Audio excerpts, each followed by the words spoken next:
mahasiswa profesi nurse dari Universitas Muhammadiyah Tasikmalaya. Hari ini saya akan melakukan penyuluhan atau pendidikan kesehatan tentang asma bronhial.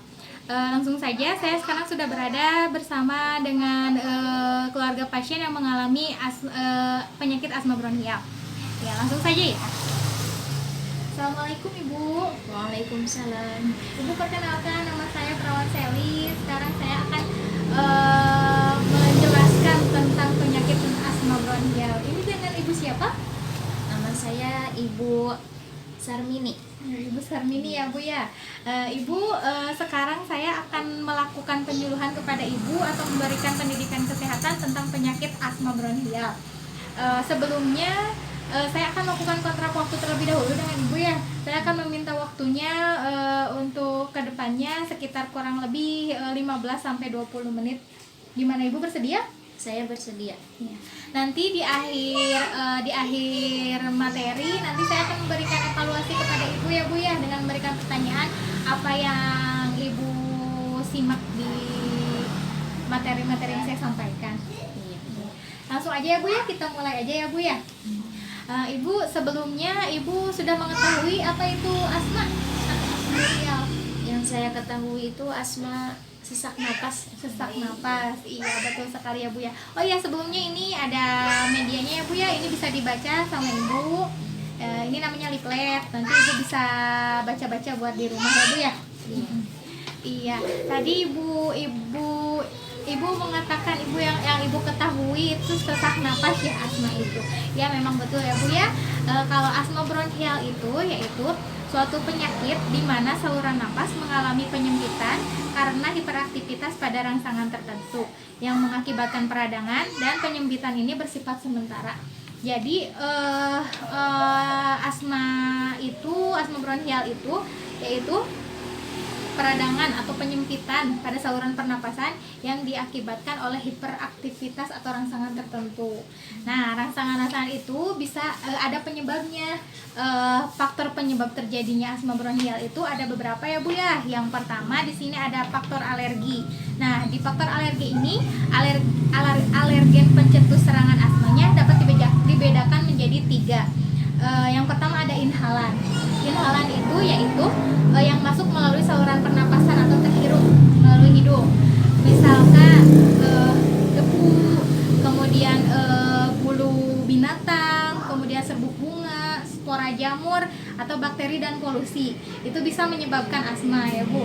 Kemudian yang kedua, di faktor alergi itu ada yang namanya ingestan. Ingestan itu yaitu yang masuk melalui mulut. Ya, berarti kan contohnya kalau masuk melalui mulut itu melalui makanan atau melalui obat-obatan ya Bu ya. Kemudian yang ketiga yaitu kontaktan. Kontaktan itu yang masuk melalui kontak dengan kulit. Contohnya misalkan perhiasan, logam, atau jam tangan yang dipakai oleh si penderita asma itu. Kemudian ada yang kedua itu perubahan cuaca. Nah, perubahan cuaca yang ekstrim juga dapat menyebabkan timbulnya serangan asma. Misalkan di cuaca yang sangat dingin, itu biasanya asma bisa kambuh atau timbul ya Bu ya. Iya. Terus yang kedua ada lingkungan kerja. Lingkungan kerja. Kenapa lingkungan kerja bisa menjadi penyebab timbulnya serangan asma? Bisa saja ya Bu, misalkan lingkungan kerjanya kerja di di pabrik seperti pabrik kayu atau pabrik kain, kayaknya ada debu-debu sisa, misalkan kayu, sisa kain-kain potongan kain gitu, debu-debu dari pemotongan kayu itu kan bisa terhirup ya ke sama saluran pernapasan, dan itu juga bisa menyebabkan asma. Kemudian yang keempat ada stres. Nah, stres juga mempengaruhi untuk timbulnya serangan asma. Stres, apabila kita stres, emosi kita tidak terkontrol, bisa saja dapat menjadikan serangan asma itu timbul. Kemudian yang kelima ada olahraga atau aktivitas jasmani yang berat. Nah, kalau misalkan olahraga seperti olahraga yang berat-berat seperti lari juga memang bisa menimbulkan serangan asma, karena lari itu termasuk olahraga yang berat ya, aktivitas. Nah, jadi kita juga harus pintar-pintar memilih kalau misalkan penderita asma itu harus bisa memilih olahraga mana yang aman dan olahraga mana yang tidak boleh atau bisa menimbulkan serangan asma. Iya. Kemudian di sini ada tanda dan gejalanya.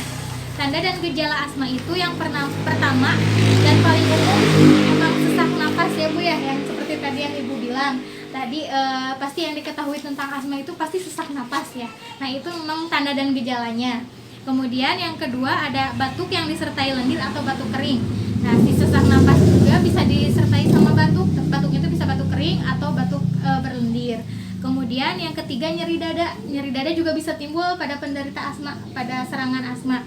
Kemudian adanya suara napas mengi atau wheezing yang bersifat paroksimal, membaik pada siang hari dan memburuk pada malam hari.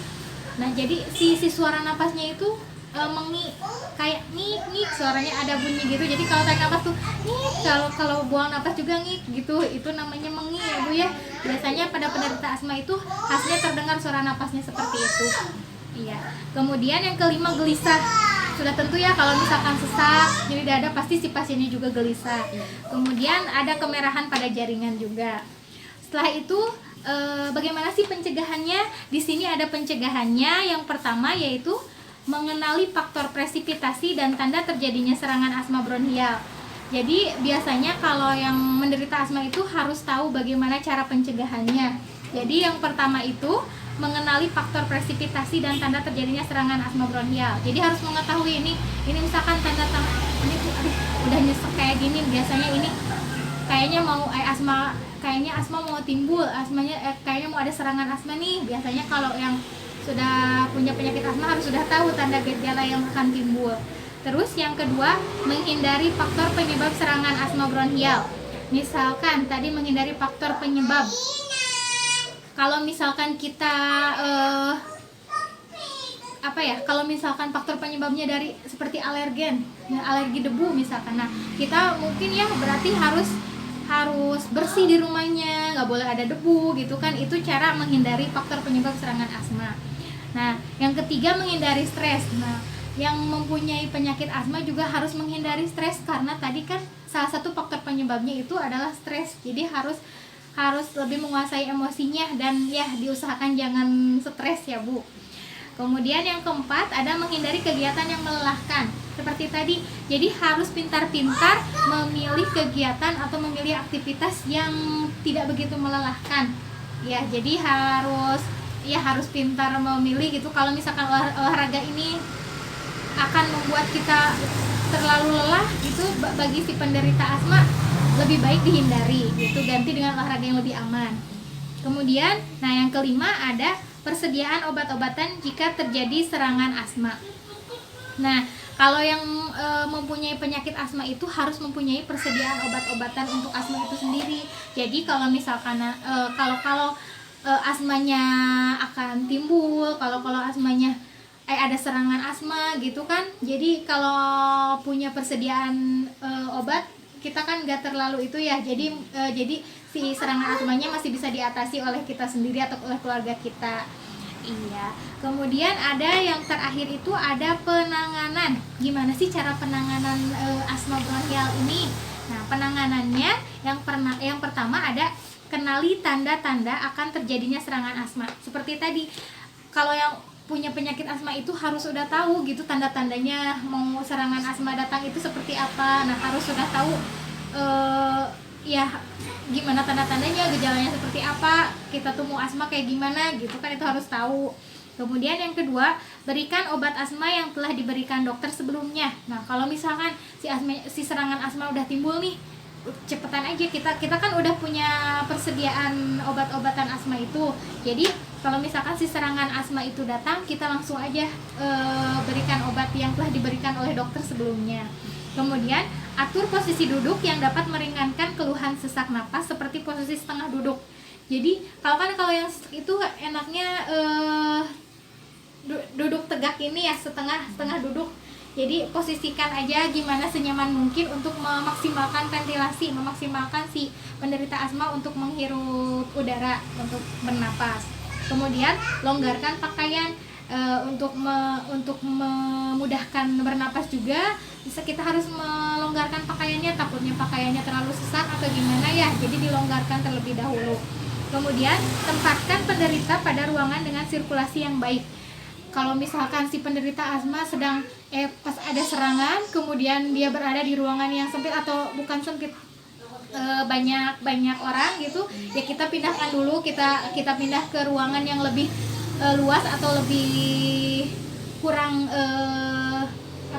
orang-orangnya gitu, jangan terlalu banyak orang gitu, jadi sirkulasi udaranya kan lebih terbuka lagi, jadi itu bisa mengurangi juga, bisa mengatasi asma itu sendiri.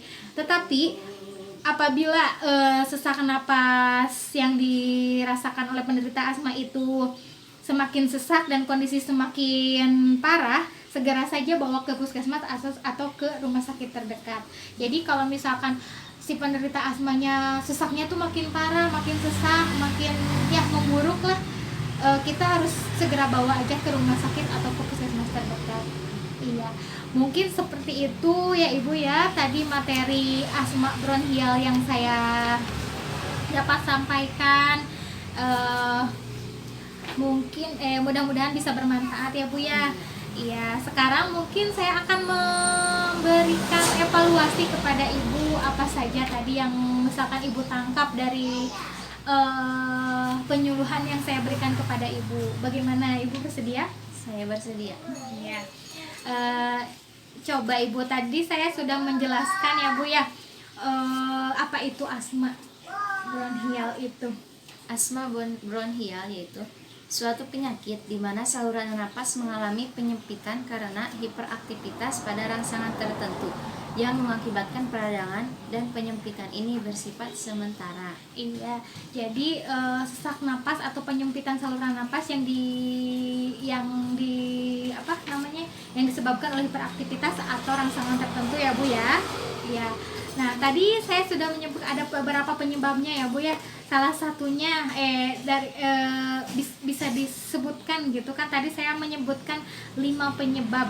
Coba Ibu bisa sebutkan penyebabnya, 3 dari 5 penyebab itu sendiri. Ada faktor apa saja? Perubahan cuaca, stres, dan lingkungan kerja. Lingkungan kerja, iya ya Bu. Oke.